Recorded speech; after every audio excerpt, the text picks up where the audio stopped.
Good morning, everybody. Welcome to the Short-Term Show special episode series on Branson, Missouri, where we are doing a 10-episode deep dive on how to buy a short-term rental in Branson. So we've got a few supplemental materials for y'all in addition to the content on this podcast over on our website. So any questions you have about purchase prices and searching properties, you can do that on our website. And we also have the AirDNA data, thanks to our friends over at AirDNA, income data on properties in Branson. So you can find these things at theshorttermshop.com. So www.theshorttermshop.com, purchase prices and income data. If you want to buy a short-term rental property with a short-term shop agent in Branson, you can email us at agents@theshorttermshop.com. Or if you just like us, you just want to hang out with us more, there's a few ways you can do that.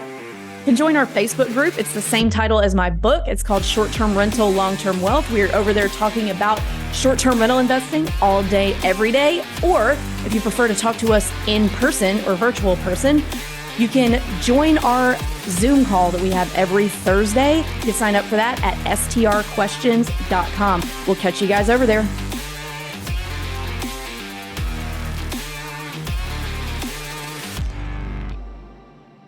Hey guys, welcome back to the contract process episode on Branson of the Short-Term Show special episode series. So today we're going to go through just the contract process when it comes to buying a property in Branson. So we're going to start at the beginning and go, all the way through to the end. So I have another great panel. Bill, do you want to introduce yourself really quick? My name is Bill Beck. I'm a Branson real estate agent. I've been with the short-term shop for a couple weeks. I have a background with helping people buy vacation rentals all over. So know the vacation rental real estate thing inside and out for the last 6 years. So, all right. Thanks, Bill. Nick and Johnny, you want to introduce yourself really quick? Yes, you bet. I'm John Rulon. I started White River Home Inspection Services about 8 years ago, and we've been doing condo and houses that's pretty much our specialty, is just the home and condo arena. So, all right, yep. Cool. Well, thanks, guys.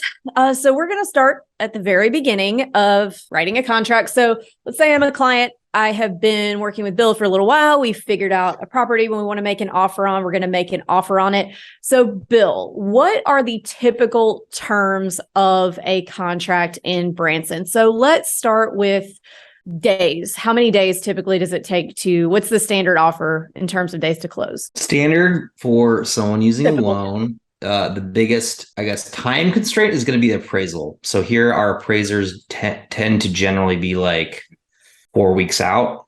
This is kind of in the standard since I've been doing this. So 4 weeks being, 28 days. So, add another week on that. 35 days would be a quick closing. Maybe another 10 days to give extra time if it's a little bit busy or things are a little, whatever reason. So 35, 45 days is generally the entire contract duration. That way there's no stress. You can do it in 30 days, but usually within 2 weeks, you've got most of the things knocked out, and it's that appraisal is kind of the thing that can stretch things out a little longer. Okay. And what are the typical contingencies of Missouri contracts? Just your standard ones, with lending contingency, obviously make it contingent upon you being able to get your loan. Appraisal contingency is separate from that. Obviously, if it doesn't appraise, you can talk about renegotiating it or figure out what to do from there. Inspection. So that's the big one. Mm-hmm. That's the one where we've got a couple different ways of going about it. In terms of like, if you are to do an inspection, you find out there's something majorly wrong with it, you can get like another specialist to go in there with another extension. But that contingency is generally the biggest one.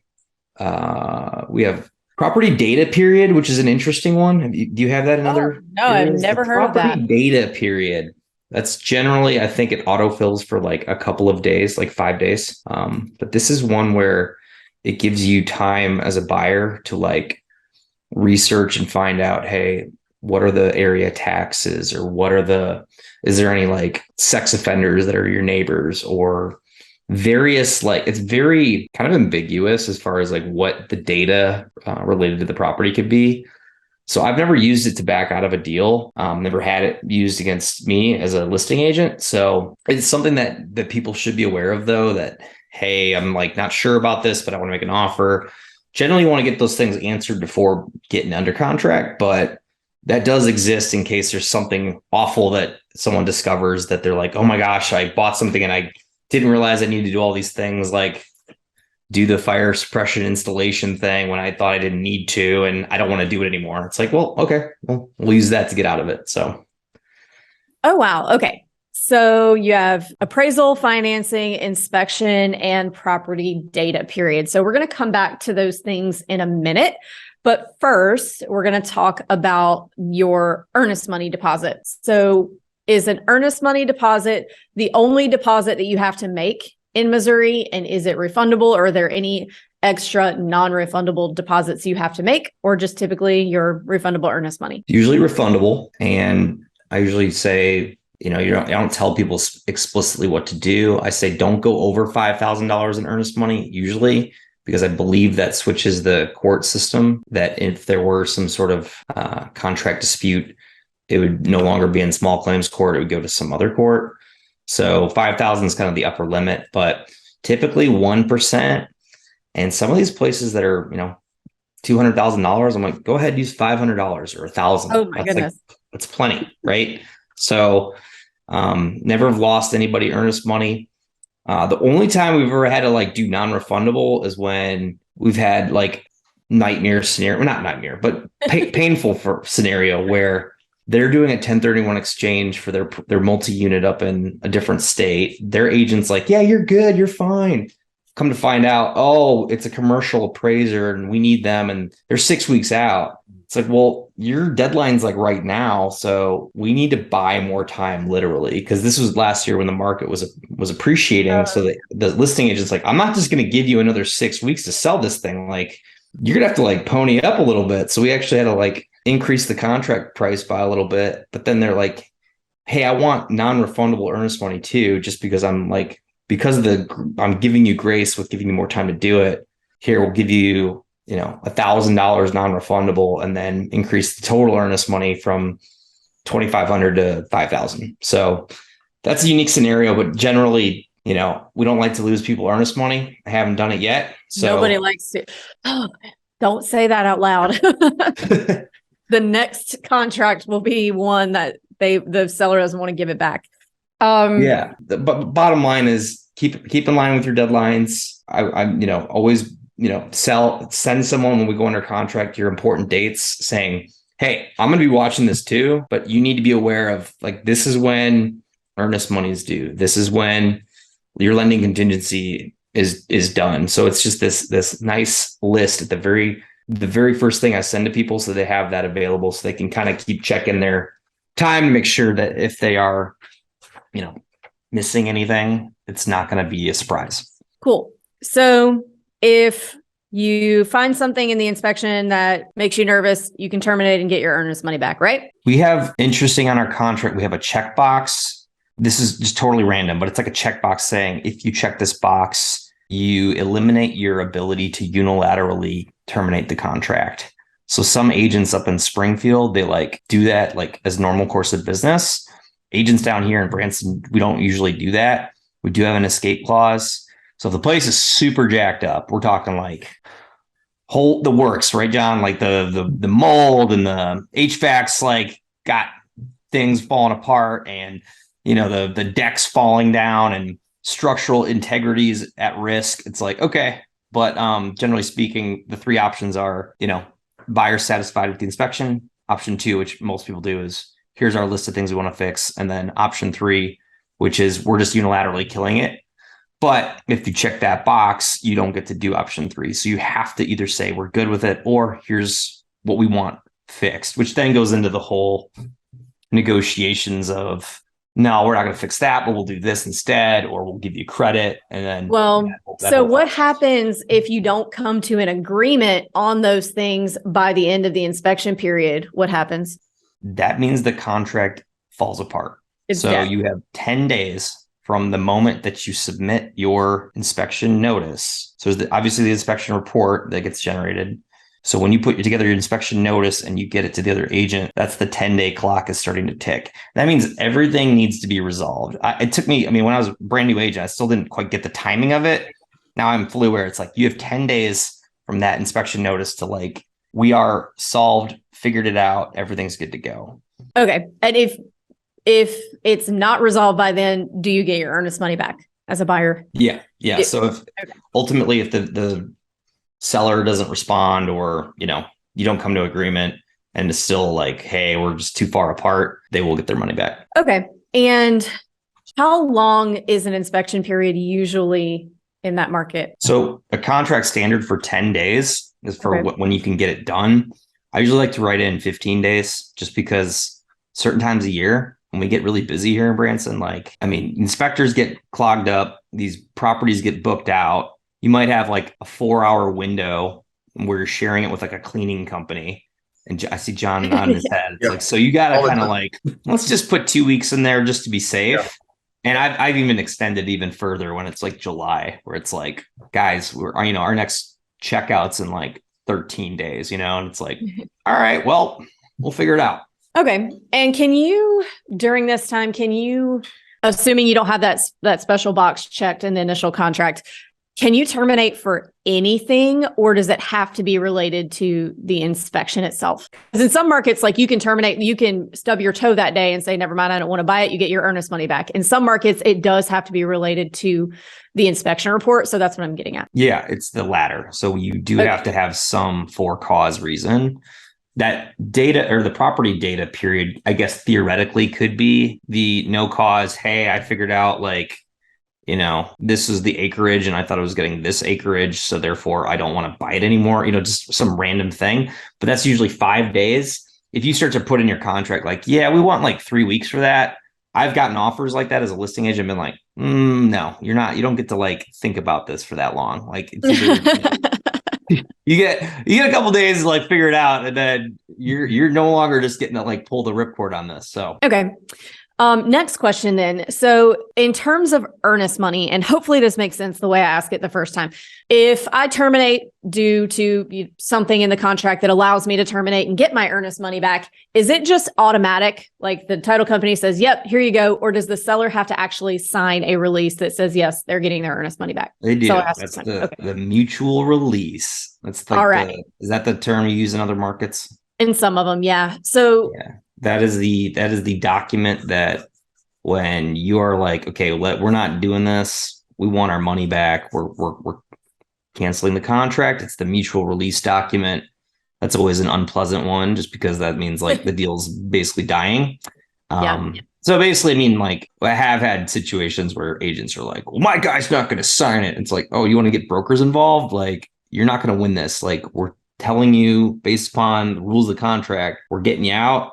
We followed everything accordingly. Now, if you don't follow suit, like you're really just being stupid, because like it's right here says that we can do this. So, well, and that's what I kind of want to get into here, is that I've seen situations where a buyer has really put a seller through the ringer, and they've like already moved furniture out that they didn't want, and they've canceled 50, 100,000. It's always some exorbitant number of bookings in the future. And then the buyer, even though they're within their right to terminate and get their earnest money back, the buyer will terminate. And then the seller will say, no, I'm not signing this because you made me cancel all these bookings and you made me do all this stuff. Shit that the seller shouldn't have done anyway. But anyway, what I'm getting at is that sometimes buyers assume that earnest money is an automatic refund when it's not. The seller still has to agree to sign it, and nobody can make the decision, the final decision on who is right and who is wrong, except a judge. So, we can't call and holler at title companies about releasing earnest money, or brokers. Like all we can do as agents is try to convince our seller, like, hey, they did terminate under the contingencies. So do you really want to take this all the way to a judge to say you have to give it back? Like, let's just give it back. But sometimes, like, I've seen sellers hang on to it. So you have to make sure that you understand that if a seller doesn't feel like signing it, or if they've gotten mad or upset during the deal at some point, you might have to wait a little bit while either they cool off or it goes through the court system. So just understand that it's not just like that. So don't try to get cute with contingencies. I've seen that too, where people are like, oh, but we technically did. And it's because they found usually it's because they found something else that they want to buy, or they're just being silly. But don't be silly in these deals, because seller does have to sign it. So they do have not the final word, but they can make it really difficult for you to get your earnest money back if you play around. So don't play around. That's all I'm saying. It's a legally binding contract. Yeah. Okay. Try to at least have the perception of being a good person, right? Like, even if you're not, just make it feel, or at least I'm going to make it my job to make it feel like you're a good person, and like it's not their fault. There's no antagonistic relationship here. It just seems to be something that's inherent in real estate, where there's this like me versus you. Maybe it's because there's this whole negotiation process at the beginning where it's like, I'm going to take from you, but then no, I'm going to take back because and me versus you, where at the end of the day, it's like, well, hey, I'm helping you as a buyer by giving you money for the place that you want to get rid of. And you, seller, are happy to, use me and my money to move along. So it's a nice domestic partnership. We don't need to make this into a, get the cops called because there's, domestic violence happening. Because this is because whenever that happens, it's usually like just adds stress to everybody involved. And it's like, well, we don't need to be us versus them. Yeah. Everyone's negotiating in good faith to come away from the deal with what they would like to have. Yeah. All right. So what else in terms of, inspection? So before we get into any of the other types of contingencies, let's talk about the inspection itself. So Johnny, it is your time to shine. Okay. So if I'm a buyer in the Branson market, what is typically covered? If I'm calling you to do an inspection, what typically are you inspecting? What's covered in that initial home inspection? So we do, if it's a full home inspection, we do from the roof all the way down to the crawl space, to the ground. And so we're pretty fussy. We go through all the components, the electrical, the HVAC, the plumbing, electrical, and roof, crawl space, pretty much everything. And we detail even the smallest things, because even if you buy a car with a scratch on it, you may not care about it, but we want to know it's there. And so that's kind of how we treat it. We're pretty fussy. So you guys cannot open up walls and inspect inside of walls and things like that, right? So that's some of the issues we have is that when people hire a home inspector, they don't really know exactly what we do. They haven't read the standard of practice with home inspectors. And so I do hit that every now and then, because they don't understand that we don't open walls. We don't tear into things. We don't move furniture. And so, you wish that they go to our website and do a little homework on exactly what we do, but they're busy and they have other things on their mind, and they just trust us. And so we try to do the best we can. And actually, that's one thing that I wanted to mention that you just reminded me of this. So guys, when you are looking for a home inspector in a market, yes, your agent is going to have a few recommendations because they've done a lot of deals and they've seen a lot of home inspections. So they're going to have recommendations on home inspectors. But what you should not do is just tell your agent, oh yeah, just use whoever you always use, just schedule them for me. You need to be calling inspectors yourself, no matter where the recommendation comes from, and seeing what's included. Make sure you guys understand each other, and you need to hire your own vendors. Don't just put that responsibility on someone else, or just out of convenience say, oh yeah, Bill, whoever you use is fine. Just get them in there. Make sure you're calling and vetting that inspector or whatever vendor it is yourself, and not just relying on someone else. That's your job. I would have something to add. So what I would recommend too is when they do their homework about the person, they call, ask them, do they get on the roof? Because I'm seeing a lot of guys that just do drone footage, and probably 5% of the roofs out there are really hard to get on. And so I can understand the drone, that's safety. But you want to ask them, do you get in the crawl space? Do you see every corner of the crawl space? You want to make sure basically like an interview. You want to interview your home inspector and see to what degree do they go to do the best they can for you. So Totally agree with that. Okay, so back to what we were saying. So, I've seen buyers get upset because there's, maybe they'll see a stain on the ceiling and they want the home inspector to open the ceiling up and look, and that's just not what is done, right? Yeah. No, we have tools like moisture meters, and I can tell you if it's an active leak or not. But yes, we typically pass that on to a contractor, to where the contractor would, if let's say that there was an active leak, but we can't see behind the wall, so I don't know exactly what's going on. we recommend a phase 2 inspection where the contractor comes in, they'll tear into it, they'll make a bid on how to fix it. And then you kind of know more about what's going on. So. And that's a really great segue into my next question. So can home inspectors give you quotes or diagnosis on how to fix something, or are they just solely pointing things out? Yes. So there are a few in our area that do that. So they'll make a home inspection and then they'll make a separate bid sheet to fix a lot of these items. And that's fine. I've seen both ways. Personally, the way I approach a home inspection is my goal is to find the defects, but then to give them confidence. To give them confidence either way, whether it's good or bad. And I find that if you are doing work, so it'd be like me saying, hey, I found all these issues, but I can fix them for you for this amount of money. It's a little, I don't know, that'd be tough for me to do. So I try to stay out of the fixing business and I pass that on to a contractor. And I just do my job of finding the defects and helping them gain confidence, whether they want to buy the house or they don't. I'm just there to answer questions and give them confidence. So. Totally agree with that. I don't think that most home inspectors are doing this, but I do think that it creates a little bit of a conflict of interest when you're a home inspector and you're saying, here's what's wrong with it. Here's what I'll charge you to fix it. Most people I'm sure are honest, but it does present the opportunity. So I don't love that. I like what you do, sir, when you include the list of recommended vendors to resolve an issue. So it's like problem, solution. Yes.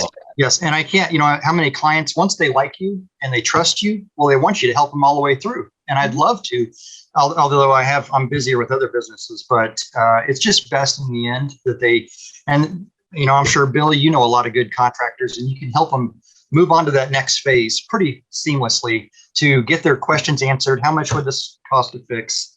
And so on. I think it's best for the inspector to kind of leave the opinions at home and just find the defects and, give the client confidence that there's an issue and then they can move on to the next phase. I try to tee it up, if you will, for the realtor. So awesome. Yeah. And so also you keep segueing just perfect into the next question that I'm going to ask. So Great. Since you have some vendors that you recommend to fix common things that you see on home inspections, what are some common things that you see on most home inspections in this market? I think a lot of buyers mistakenly think that there is such a thing as a clean home inspection that says it's blank. It says everything is perfect about this house, and that doesn't exist. And what I don't want people to do is find a really badass deal and get in the home inspection and then say, oh my God, there's 5 things that are wrong with this. I think we need to terminate. And then they go find another deal that's not quite as good. And then they get the home inspection back and it has the exact same things. So what are those types of things in this market? So very common things. So I'll preface this really quickly with saying what I tell my clients is 80 to 90% of our report is small stuff. Is, a sealant, right? Sealing up cracks so, insects can't get in. You have minor maintenance issues. So you're right. People can look at that and think, oh my gosh, the house is falling down. And the house isn't falling down. It's like your car. It has issues. It has maintenance things and houses are maintenance. And so that's part of my job is to walk them through that and to just give them confidence that, hey, this is every house. Most of these issues are every house. I don't care whether it's brand new or it's been there 40 years. You're going to have these issues. And explain that, oh my gosh, there's all the little stuff. And to me, most things are little because it's relative to budget and your ability to fix them yourself or whatnot. And so, that's kind of how I approach it. Most things are small. I will say too, I have this happen where some clients come to me right after they get their inspection report and they're like, all right, Bill, so what does this mean? And how does this work? And what do you think it's going to cost to do that? I'm like, I don't know. Have you talked to your inspector yet? Have you called them? Did you ask them these same questions? They're usually like, no, not yet. Definitely call them, have that chat, get their technical expertise to give you as much information to go off of, because you have obviously limited time to write your inspection report and limited amount of information. You can't just like write an essay on one thing you've seen that it might be this or probably that, because you're not in the business of speculating. But if you verbally share, there's a nail pop probably because this building's settling and that's just kind of what happens. And, all you got to do is seal it up and you're good. That's the extra contextual stuff that usually gives people a little more peace of mind versus just all sorts of things that are broken and messed up. Well, and I would add that if you have clients like that, so this is what, and Mita is my general manager, she does the phones. So if she finds a client that has more questions than normal, of course, we put them on the work order so then I can approach those issues up front. But we tell them, hey, if you want us to do a courtesy call after the inspection, John can give you a call after he's done, or he can call you after you get the report that evening, or I can call before I go. So again, my goal is to give them confidence and to answer any questions they have. So but you're exactly right on that. So. Sorry, I keep getting stuck on mute when I'm like start talking and then realize nothing's coming out. It's right. It's Monday. All right. Yeah. So there are some common things that'll show up on a lot of them. So let's talk about other things that might be outside of the typical home inspector scope, but might also need to be inspected. So are there any ancillary inspections that you ever recommend? I'm sure maybe not so much on a lot of the condos here, but on single families? So we, in my company, we don't go into ancillary like the mold or the radon. We don't have a lot of call for radon. I maybe get 4 or 5 calls a year for radon personally. The mold, again, I don't do the mold because I'm after what creates it. Now you can get that, and we have inspectors that do mold testing. The biggest one I would recommend every time is the chimney flue, right? So you need to have a phase 2 inspection. Anytime you sell a house, you want to have a phase 2 inspection on a fireplace specialist coming in and cleaning the flue and scoping it. I've seen some, I have some stories about that kind of stuff where they've pulled out the insert, and the insert for the fireplace, wood fireplace, was on wooden blocks that were charred and scorched. You just don't know what you're getting. And so that's where they come in and they completely tear up this, tear the system apart and check every piece. And that kind of stuff's very important.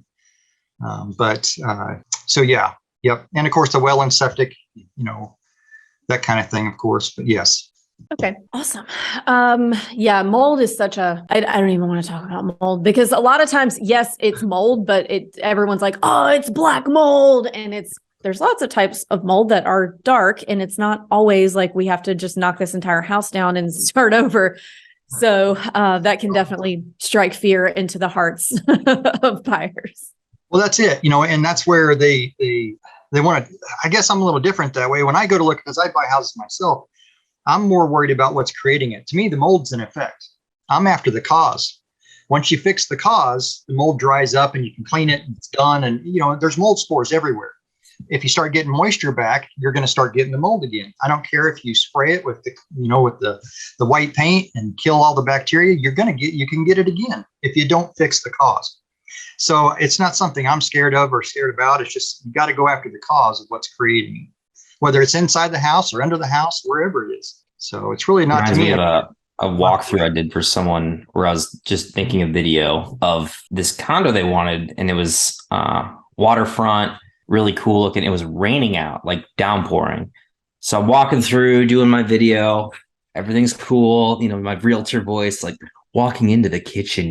No, I don't sound like that, but made it fun. And then we get out to the sun deck patio area, and in the corner, the entire corner drywall was just coming down, and it was just dripping. And they had a bucket that was like 2/3 of the way full. So it was like, 1, that's terrible looking. 2, they are fully aware of it, and their solution at the moment is a bucket. So definitely one of those that obviously prevents an issue when you know about it beforehand. So well, it probably makes it tricky on condos because you have the association you're waiting on. Right. That makes it even more complicated. So a lot of times with a roof or a window or siding or whatnot. So yeah, it makes it tricky. Yeah, it is the wonderful world of real estate. Yeah. All right. Is there anything else related to inspections, Johnny, that you want to make sure the listeners hear before buying a property here in this market? Well, like you said, you covered a lot of the bases. Do your homework on inspectors, check reviews. That's a big one. It helps if you kind of have an idea of what's important to you when you call your inspector.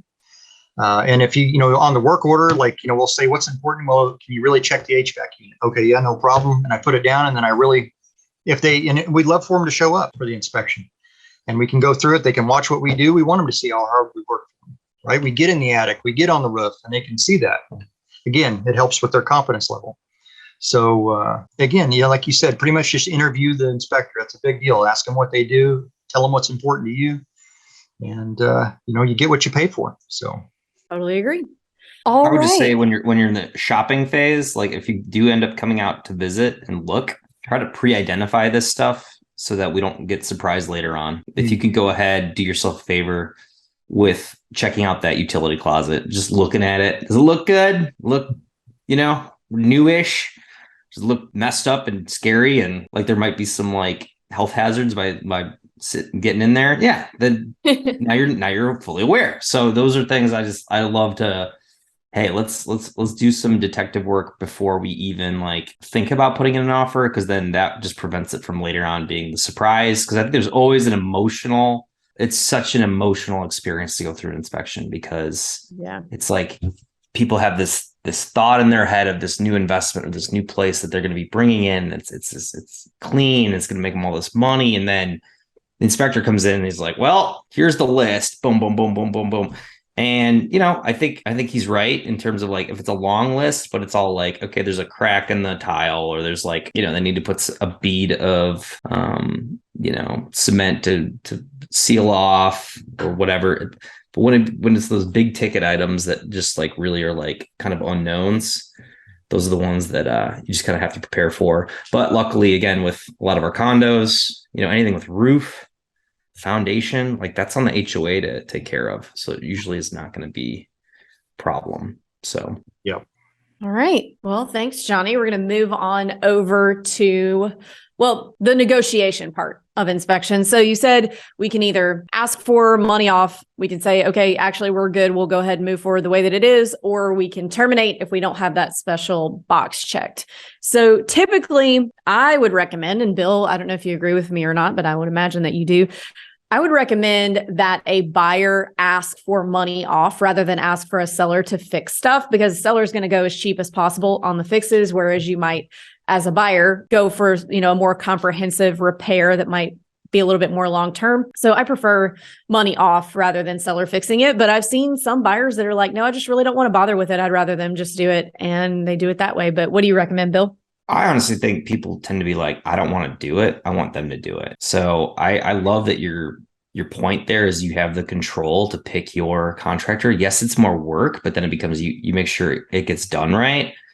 And I've worked with sellers that are like, okay, we'll do it. We got a guy, he'll knock it out. You're like, is he going to do a good job? Or like, they're like, no, he'll just get it done. You're like, okay, well, as your agent, as a listing agent, like I'm here to serve you as your fiduciary, but okay.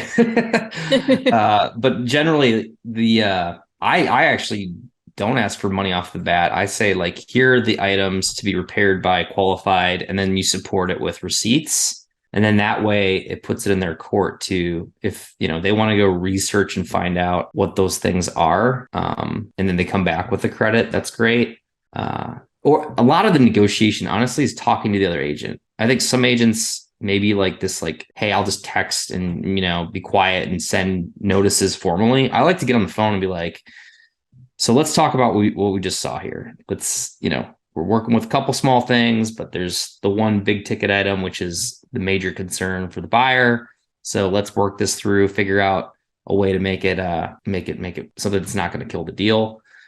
More communication you can do with the other agent so that they're fully aware of what's going on. Because at the end of the day, both agents are trying to work to help both buyer and seller out. It just becomes like, how do we come to an agreement to alleviate the problem here? And if it's a really, really, really messed up problem, then it kind of just becomes, it is what it is. And it's no hard feelings. Like having, like I said, with foundation issues where a porch, like the support beams weren't plumb, and, they're like, okay, well, what does that mean? It's like, well, let's get a structural engineer in here. And he's going to say, oh my gosh, this is worse than I've ever seen anything. And you're just like over there in the corner, like, oh, don't say that. Please don't say that. How much is it? And I'm like, that's like $25,000 to fix. And you're like, okay. And then, kills the deal. And then seller ends up being like, well, I got to fix this anyway. So then they just do it and sell it later. So. Yep. Okay. So how many days? We've got 10 days to negotiate. And from the time that we submit to them our first notice or request or whatever the term is in that state, different terms in every state usually. All right, so let's move on from that. Let's say we've gotten past our inspection, we've gotten a few bucks off, we're happy with that. And let's talk about your financing contingency now. So your financing contingency is separate from your appraisal contingency, if I am understanding correctly.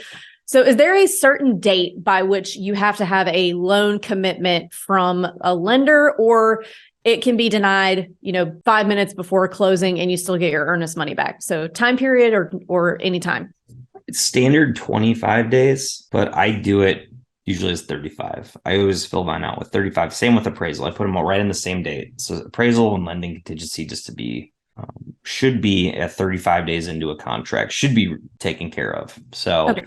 I've used the lending contingency to get a buyer out in very rare cases. One time they just thought they were fine with the bank, and then they just weren't. So it was like, hey, Bill, sorry, can't tell you too much info, but we can't give them a loan. So you're like, oh.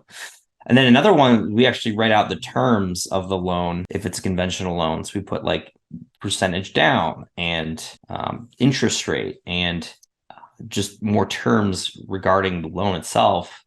And I've used it once where someone had 20% down that they were going to use, but then they ended up, their bank was like, well, actually, because of this, that, and the other reason, we need you to put 25% down. It was just a little too much for her to pull from a liquidity standpoint. So she's like, and it was one of these that was having troubles finding a cleaning person. So it was kind of like, okay, now you got multiple reasons why this deal is not going to work. So we did use that to get out of it. And then the bank can put a letter saying, hey, you have to have some proof. You can't just say, yeah, the bank doesn't work. Sorry. You have to have some kind of here's the document that says they can't do it. So yeah. It's like that in most markets. And guys, so you can make what happens if the loan is denied after that 35-day period, but before the closing date? Do we lose earnest money? Potentially. Yeah. Or you could always try to get it back, but we get another bank to bail us out. Right. And we'll get to that in the appraisal in a minute. On that, where it becomes hold on, we've got to throw this entire bank under the bus, use a bunch of curse words because they lied to us, and tell a story because it's true. Usually that's what happened. The banker's like, oh, I'm sorry, we're gonna not be able to do this, and you're like, well, you could have told us that weeks ago. But on our lending episode, why I got so fired up, you definitely reference that. But yeah, you can get another bank and do some last minute heroics. I mean, if they've got an appraisal, they can get it and knock it out pretty quick. So it is possible to do that, but your earnest money is definitely at risk. It just becomes a delicate situation where you're like, hey, other agent, do you really want to go start this whole process over completely? Or do you want to give us at least, maybe 2 more weeks? We can get you in touch with the bank so that everyone's on the same page and Band-Aid this thing across the finish line. So, all right. So what I'm trying to get at is I've seen it happen in the past where a loan gets denied after the loan contingency. Usually in that case, it's because they found something like an outside transaction that the buyer didn't think was going to affect this transaction, but actually it does. So I bring this up so you guys make sure as buyers that even if you're getting a HELOC or refinancing, or you're buying another property in California that doesn't have anything to do with this one, make sure you tell your loan officer about all of these things. Even if you think it's not going to make a difference, it can. And it's much better to just tell them too much up front than to not tell them enough and have a surprise a few days before closing and potentially lose your earnest money. Okay, so going on to appraisal. So let's say the appraisal comes in low, Bill. Our options are to A, terminate, B, ask the seller to come down to the appraised value, or C, maybe meet somewhere in the middle. So I would imagine last year, 2 years ago, you saw a lot of having to come out of pocket to pay, to go up to the appraised value on the buyer side. Now we probably are seeing more sellers being willing to at least negotiate or maybe come all the way down. Yeah, this is always the kick in the nuts at the very end of the deal, because you're you've already gotten through everything, you've already done all this work, and then this random appraiser comes out of nowhere and is like, nah, it's not worth that. Now, I mean, in an appreciating market, you kind of roll your eyes. You're like, okay, I get it. Your job is to compare comps to comps to comps and get $1 per square footage and then use that dollar square footage assumption for whatever this said property is. And if you pick the wrong comps, it's not going to look good. So we don't have that as being a major issue currently, but yes, having been down this path, like it's something that if it's materially way off, there is a possibility you can tell that appraiser to potentially look at other comps to try and refactor it. Most appraisers do not want to do that. They're like, no, I'm right. This is what I did. I already worked on it. On to the next thing. But there are cases where you can, if you know for sure, like, hey, why did you pull this comp when that closed in 2020, when you could have pulled this one that closed in 2022 that has a higher valuation that would support this and actually save our deal? Because I remember this literally like last summer, like someone had a $700,000+ deal and it was off by like $40,000. And it's like, there's comps that support this. So we were able to get them to refactor it and basically bring it up all the way. So in the event you do have to renegotiate, the appraiser's not moving their valuation. It just becomes like how much of a gap is there. And that's why last year we're doing a lot of appraisal gap, special contract terms where you would put out there for your buyers, basically saying, hey, if it doesn't appraise by $15,000, $20,000, $30,000, you will bring that to the closing and not end of the contract, because you're assuming it's going to be potentially not appraising and not going to kill the deal about it. So, but yeah, that's kind of rambling, but that's how I feel about appraising. Yeah. Well, no. So what I want buyers to understand is this. So an appraisal at the end of the day is just one person's analysis of what they think the property is worth. So if they're having a bad day or they make a mistake or something, it's possible that you can get an appraisal that's undervalued or overvalued. But it can happen that it will be undervalued. And unfortunately, we can't just go say, hey, can I have a new appraisal, please? Typically, you can submit through your lender what's called a reconsideration of value, where you can send a bunch of comps that you think they didn't use or they didn't use correctly. I've never seen that work very much. I've seen them bump it a little, but never anything significant. So if that happens and there's just a blatant, like, why did you not use this identical comp right next door that happens to be the exact contract price? The only thing you can really do at that point is go to a new lender and start the entire process over again, because there are a lot of rules and regulations in place to keep us as agents and lenders and buyers and sellers from being able to influence appraisals. So a lender can't just say, oh, we don't like that appraisal, let's get a new one either. You kind of have to go all the way back through the process and see what the next one happens to be. I've seen that work. I've also seen it not work. So if you get in that situation, that is an option, but you have to start back at the beginning, basically. Okay. So let's say we made it all the way through the deal, happy with our inspection, appraisal came in at value. We've got our loan confirmation. Real quick, one more thing. I don't want to cut you off, but go ahead. I never realized too that lenders, they don't like, so people are like, do I order the appraisal? It's like, no, you don't. The lender orders it, but the lender never directly orders it. They use the appraisal management company. So they have this barrier. So there's no collusion with banks and appraisers working together to support fake values. So that's something where, a lot of times your bank's like, sorry, we're kind of handcuffed here. This is the appraiser that was chosen by the AMC. And that's something that, can be frustrating when you're like, you feel like maybe they picked a bad one. Because that just like people or whatever. I mean, there's good ones and bad ones. And if they get the wrong one, you're like, okay, we might be at risk here. And ultimately it's like, it's outside of their hands. So nothing you can really do to influence that. Yeah. All right.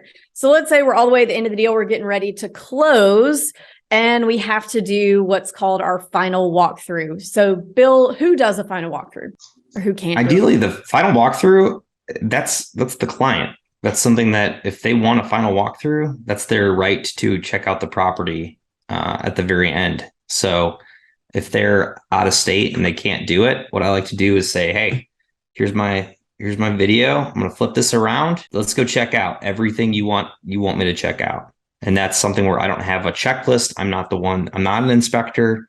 So we're looking to make sure, hey, is anything missing, or is anything completely, out of place, or is there a brand new leak? We just want to walk through the property and find anything that the buyer just wants to check on to make sure it works. Yeah, I totally agree. And what can happen is agents aren't qualified to do final walkthroughs. So, and it's happened to me. I've done one for a client. I'm like, oh yeah, I'll just go take a video for you. No problem. And a couple weeks later, client calls me furious because there's squishy floors around one of the toilets and I should have caught it. But I didn't go sit down on the toilet. I didn't go over there. So, it really is in the buyer's best interest for them to come do their own final walkthrough and inspect everything to their level of what they want. Because really what the point of a final inspection or final walkthrough is to just make sure that the property is in the same or better condition than it was when you got under contract or got the inspection. So buyers, I think you guys really need to come in and do your own. And then I've seen things happen too, where just like little furniture or decor items were taken by the seller and an agent didn't happen to notice that. And then buyers are really upset. So the best person to do a final walkthrough is you yourself as the buyer. The second best person, and I don't know if you guys do this in your market, Johnny, but a lot of our other markets, home inspectors will, for a small fee, go back out and just re-inspect and make sure that everything is the same that it was. And that if there was anything that was asked to be fixed, that it is fixed. And that's, the second best person besides yourself as the buyer to come do that. You guys do that? Yeah, we do re-inspections. I always say if you're going to have things fixed, they can take pictures to confirm that it was repaired how they wanted it repaired, and they can save the re-inspection fee. But yes, we go out there, and if you want 5 items checked or 10 items, absolutely, you can do that for them. Awesome. Yep. All right. So let's say we have come in town to do our final inspection and it went well, looks great, and we're going to closing. So here's where different markets can kind of be different and confuse people. When do the keys get handed over, Bill? Is it at the time of signing, at the time of funding? When does that happen? Well, it's supposed to be funding. So luckily, since these are vacation homes and second homes, it's not like, sometimes it's easier to be like, here, take the keys, wire's coming later today, but the official formal answer is it needs to happen once the deal's funded, i.e. like all the paperwork's been signed, title company has everything in there, and money's been paid out to everybody. So yeah. So maybe the seller will be nice and say, here you go, but you need to plan on it being when it funds. So what that means to you as a buyer is that if you come in town to close at 3:30 on a Friday, it may not fund until first thing Monday morning. So keep that in mind, because if you're coming in town with a truckload full of furniture or something like that, or planning to stay in your property the night of closing, those plans can be foiled very quickly. So what I typically would plan on doing is hopefully just closing on a weekday, Friday is technically a weekday, but like a Wednesday. So the worst case scenario is you're in a hotel the night of closing, and then you can get in there the next day. And bring a cashier's check, because wires can get wonky. I don't know if you've experienced that, but where Friday, money's not here. I sent the wire. Where is it? I don't know. It's a lot of money to get lost, right? And then the bank's giving their money, and then Monday comes around and it's like, we still don't have it. 90% of the people that we have close in other markets, they just close remotely and have the inspector do the final walkthrough and then just come, the next week or when they can get around to it. So you don't have to really worry about, you do have to worry about wires, but there's no way to really do a cashier's check. But yeah, just depends on what's important to you. Do you want to not have to travel, or do you want to, make sure that the money gets there quickly and efficiently? It just kind of depends on how you want to do it. We do a lot of mail outs here. So I know some areas, like some states, it's like big to do mobile notaries. Some of our companies have mobile notaries for a fee that you can do if you want the notary to come to you and you just sign everything there. Otherwise, some of the title companies will just give you your documents in a FedEx overnight, and then you can just take it to a bank or any notary and you just sign everything and put it back in the FedEx, and then it gets back to the title company. Yep. Yeah, that's it in a nutshell. Contract to close. Is there anything else, Bill, that you think that potential buyers in the Branson market might need to hear before we go? Anything we missed? Oh, just sometimes the keys. Like I've had this happen a lot where we don't have keys. You're like, what? What do you mean there's no keys? It's like, no, like the guy that bought it had a front door Schlage encode lock, and then he never got the key, and then he just kind of passed it along, and then we resold it again, and the buyer's like, well, wait, I have to have a key, right? And it's like, well, there is a possibility that you can get something without a key, and hopefully it's not common, but it can happen. This is more of a heads up. That can be a situation where it happens a lot. I've seen it happen a lot where there's just a code and that's it. And we haven't had keys in 20 years and we don't know where they are. And that's the end of it. And I've seen people get really mad about it, but I mean, it just happens and you should be changing the locks anyway as a best practice. So don't worry about that. But a lot of times it's like, yeah, guys, it's just the code. So be aware that can happen for sure. Yeah, and then on the key, this is totally random, but like normally the mailbox isn't set up to take mail, so you have to actually go to like the post office to go set that up, because these are, again, communities where the majority of these are all being rented out for the same purpose. So why send out people to deliver mail if they know that these are owned by investors that are out of state, where it's just going to take a bunch of flyers that are just going to fill up the box and end up wasting everybody's time. So. Yep. All right. Well, if there is nothing else, then we'll go ahead and go. Guys, if you want to buy a place in Branson with Bill, you can email us at agents@theshorttermshop.com and we will connect you. And if you just have more questions about it, you can certainly join our Facebook group. It's called Short-Term Rental, Long-Term Wealth, same title as my book.